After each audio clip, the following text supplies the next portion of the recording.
Hello, welcome to my YouTube channel. Today we're gonna do some houseplant chores and I have some tips and tricks to taking care of your houseplant collection that you are not gonna wanna miss. Look, my kokedama are so cute. Before we get into today's video, please make sure you hit like and subscribe. Maybe you've been binge watching my videos and you just forgot to hit that subscribe button. Welcome to the community. I also have YouTube memberships, which you can check out at the link in the description. And other than that, let's take care of my plant collection. The one thing that daily posting has been so cool for is that I have been doing houseplant stuff every day for the last 2 weeks. And I can honestly say, I think it has been improving my mental health. Like duh. Okay, obviously. Ashley, say something. Tell me something I don't know. But I've literally never taken better care of my plants ever than during the daily posting time. We're gonna do some of the things I've been doing every day together that I haven't done with you before.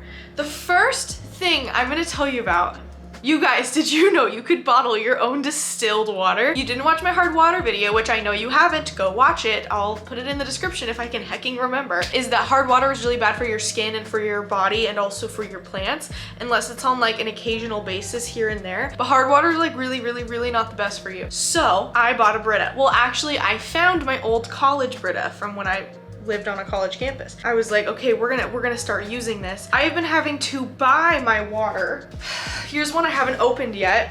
And they're cheap, they're like $1, right? But if you're having to like buy a ton of these, like one of these doesn't even fill up one of my humidifiers all the way. It fills one of them up maybe halfway. Well, anyways, I learned you can just buy freaking distilled water. It's so cheap. So I have a Brita, right? And I have one of those like fast Brita filters, like you put it in and it like immediately comes out the bottom. And then what I do, because you can see this one's not opened yet. This one still got the tabby tab on it. Here's one I have to fill up, okay? But literally it's got the lid on it. All you gotta do is take it to your Brita and fill it up and you have more distilled water. And I know this sounds so dumb, like, wow, Ashley, you're so dumb, blah, blah, blah. But literally, I didn't know that you could do this. And then this will be your humidifier water, your calathea water, your orchid water. I have found that Philodendron, Monstera, Hoya don't really care how hard of water they get, but orchids really do, and so do calathea and maranta and those other types of plants. The more like delicate, finer plants, they really care. And also, you don't want hard water spreading throughout your entire room because it will land on your plant leaves and your furniture and your walls and you will get hard water spots, and that is no good. Here's all the ones I have filled up right now. And it's great. It's really great. All you have to do is like go buy one of these things once. And then you can just fill it up with your own distilled water. So as you can see, I already filled up one of my humidifiers today already, and that is gonna last me until probably like 3 a.m. in the morning. But I haven't filled up this one. We are going to do that together. Choose a water. I'll choose the one that's already been opened. Pour that in. And I didn't even have to buy it. Sorry if this is literally like the dumbest advice in the world because you guys already all know this trick. All you have to do, like if you're one of those people that likes to go buy the water bottle packs, just like, well actually, that's not good.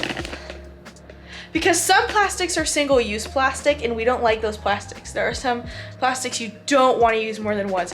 But if you do have plastics you can use more than once, use them more than once. Recycle, baby, keep that going. Okay, so we got this on now. And we're going to put him up here. Don't crush your fingers or pinch yourself. I used to hate filling up my humidifiers because I have to take them all the way to the bathtub in there. And then I would have to like fill the whole thing up and then drag it all the way back out here. And it was so obnoxious. Now all I have to do is literally take it down and fill it up and just put it back. Easy. What's next? So here's what I just did wrong. I just showed you how to make liquider and I didn't film it. I thought I was recording, but I guess I wasn't. I was too distracted by making the liquider. Here's the liquider we made and I already mixed it into this. Literally everything I just told you like didn't exist, so I'm gonna say it again. The liquider pouch, this is the one I've been using. How it says to make it is to fill 1 cup with filtered water. It has to be filtered. Then you have your concentrate and you fill 1 cap to a gallon of water, and that will make over 50 gallons of liquider. So this goes a really long way. You can make 50 of these with 1 of these.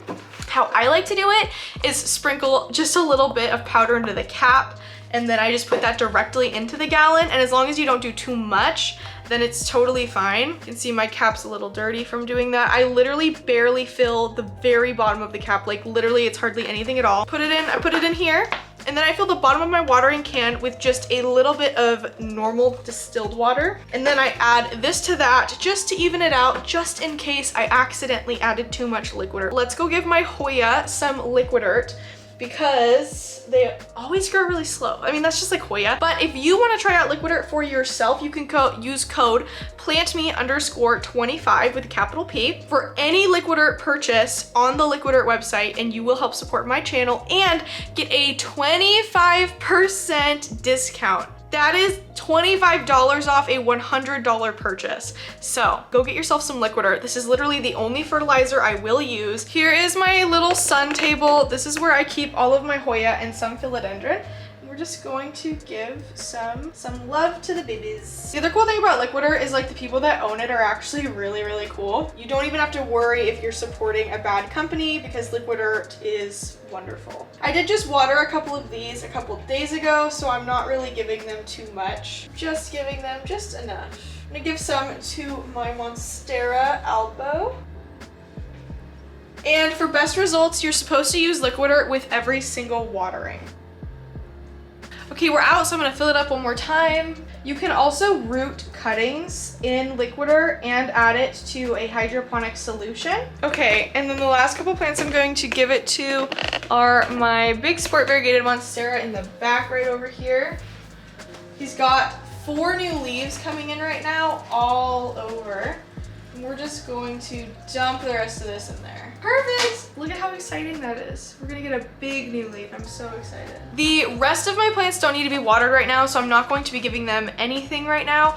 But again, if you want to try out liquid dirt, you can use code plantme_25 to get 25% off anything you purchase on liquiddirt.com. This will be linked in the description if you want to check it out.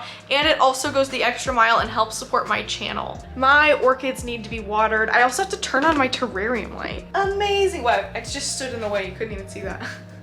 There's my terrarium light. Okay, we have to water my orchids, and it doesn't look like any of the kokedama need to be watered yet, but let me show you how I would water them. I guess we could maybe water the staghorn. What about you? No, they're all doing pretty good. I don't think any of them need to be watered, but if I was going to water them, this is what I do, okay? I bought this step ladder. Check this thing out. So this was a little expensive. I think that this was like $35, but it was so worth it. It's literally, it stands 4 foot 5 tall.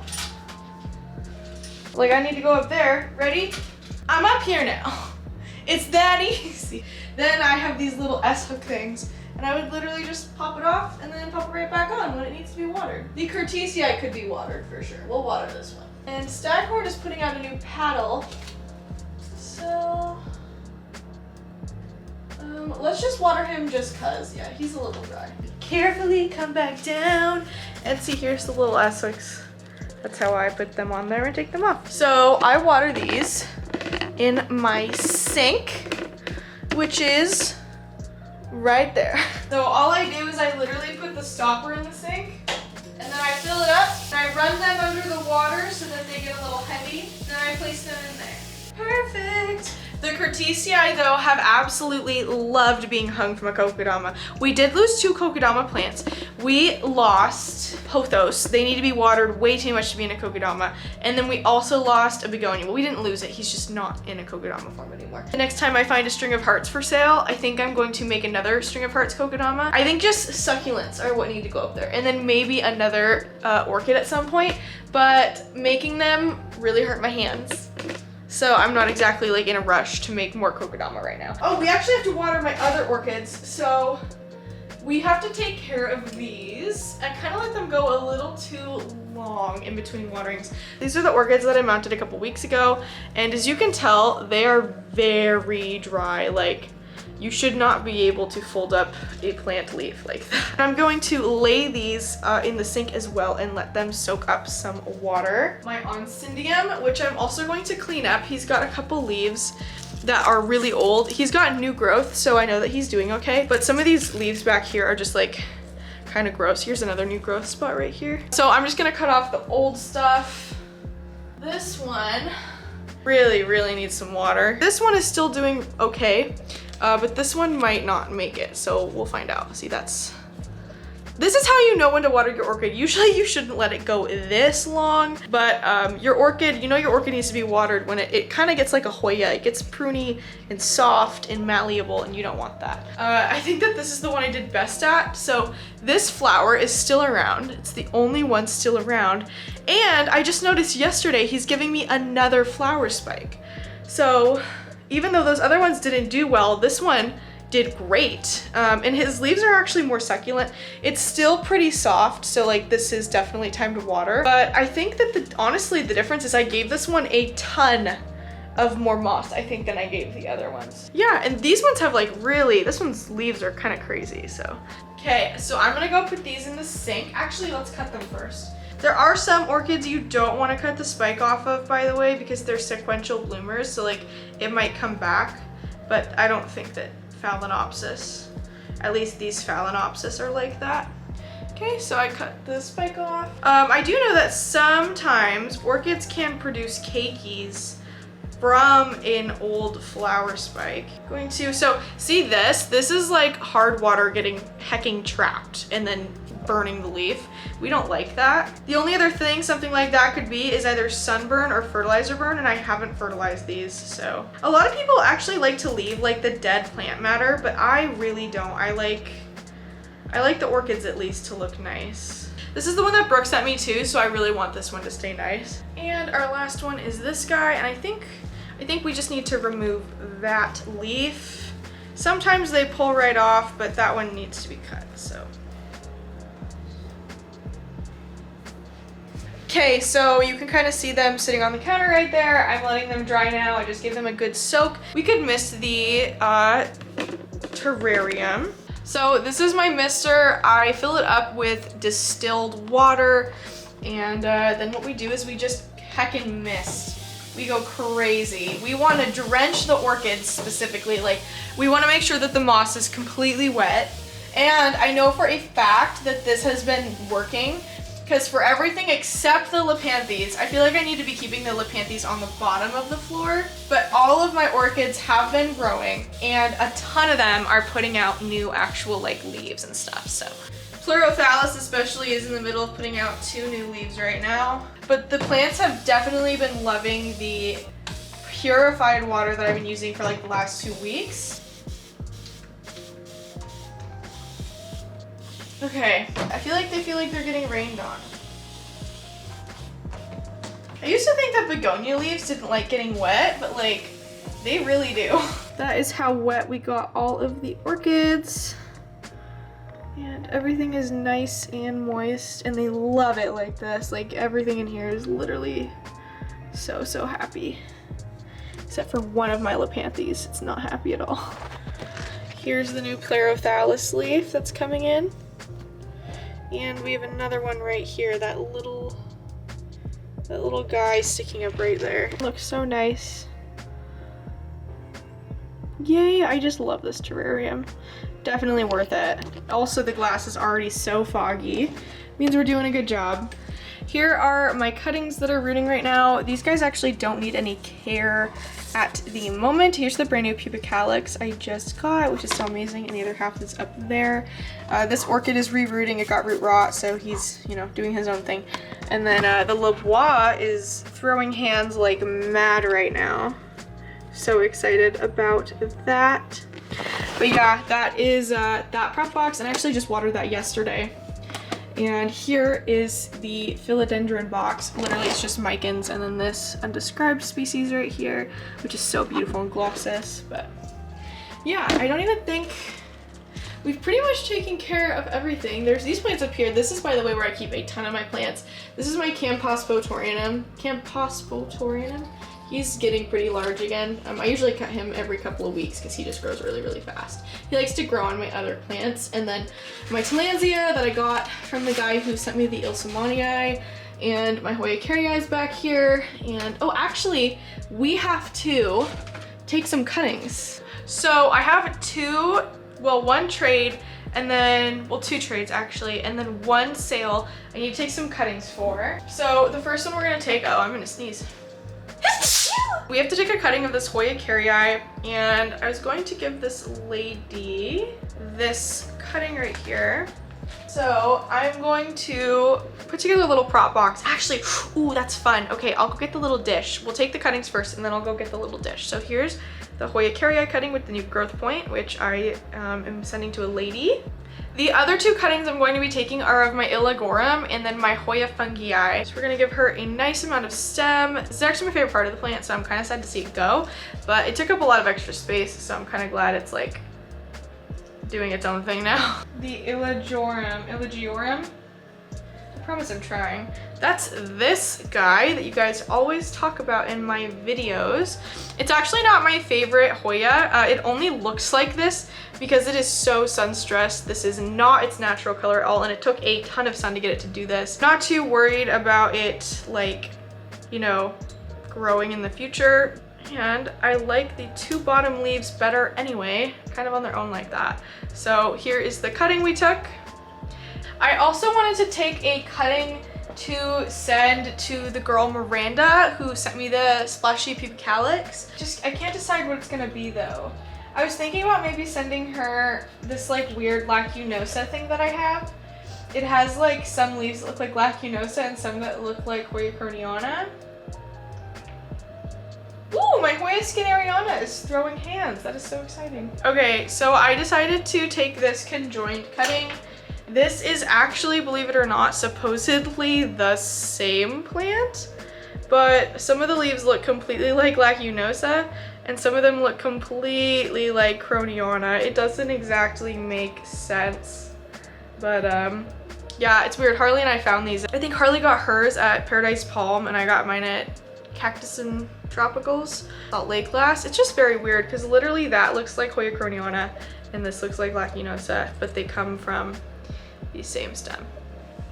Peculiar. So I'll send her this little weird mystery Hoya, I think. I'm gonna go get the prop box thingy. It's a takeout container. Surprise. So here's the container we're going to use. We're going to upcycle this to make a little prop container. It's actually perfect. So I like to prop my Hoyas with perlite, so that's what we're going to do.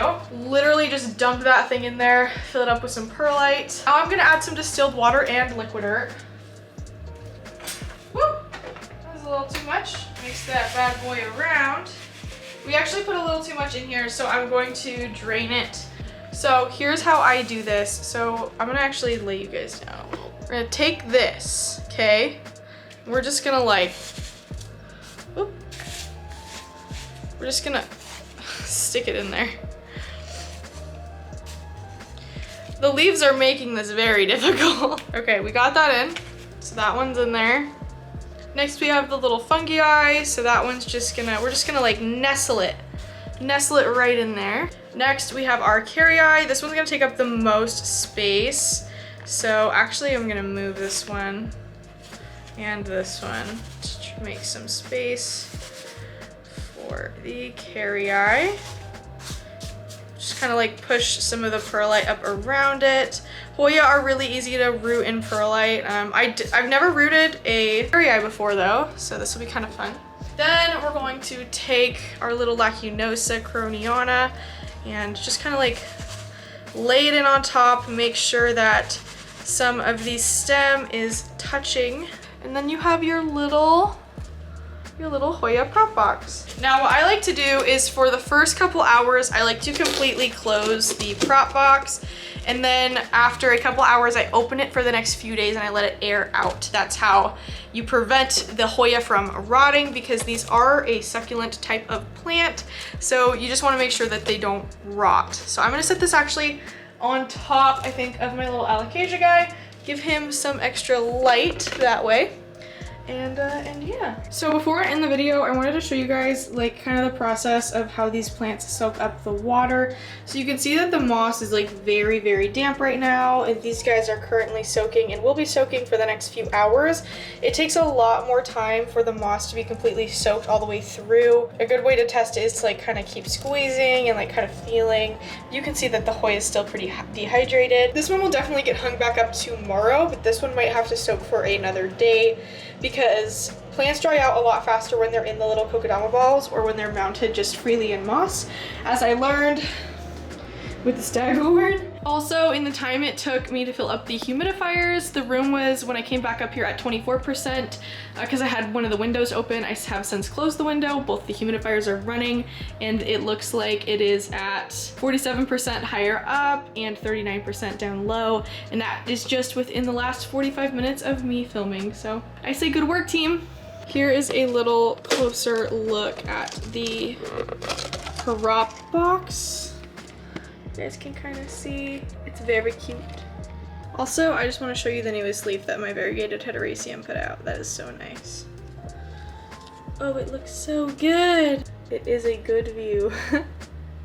Alright, you guys, well, thank you so much for watching and hanging out with me while I take care of some of my houseplant chores. I hope that you took this time to take care of some of your houseplant chores as well. Yeah, just thank you so much for vibing, hanging out with me, relaxing with me, doing plant things. I really thought that the daily posting would lead to so much burnout, and it kind of did at first, but then I realized I was just getting to have an excuse to do plant things every single day and to push myself outside of my comfort zone with what those plant things were. Thank you so much for watching my video. Please make sure you leave a like and subscribe, and tweet me at plantmeashley. Follow me on Instagram at plantmeashley, and yeah, that's pretty much it. I have YouTube memberships which you can check out if you feel so inclined, and I have really cute merch. Go check that stuff out. But until then, I will see you guys in the next houseplant section. Look at how big that good monstera is doing.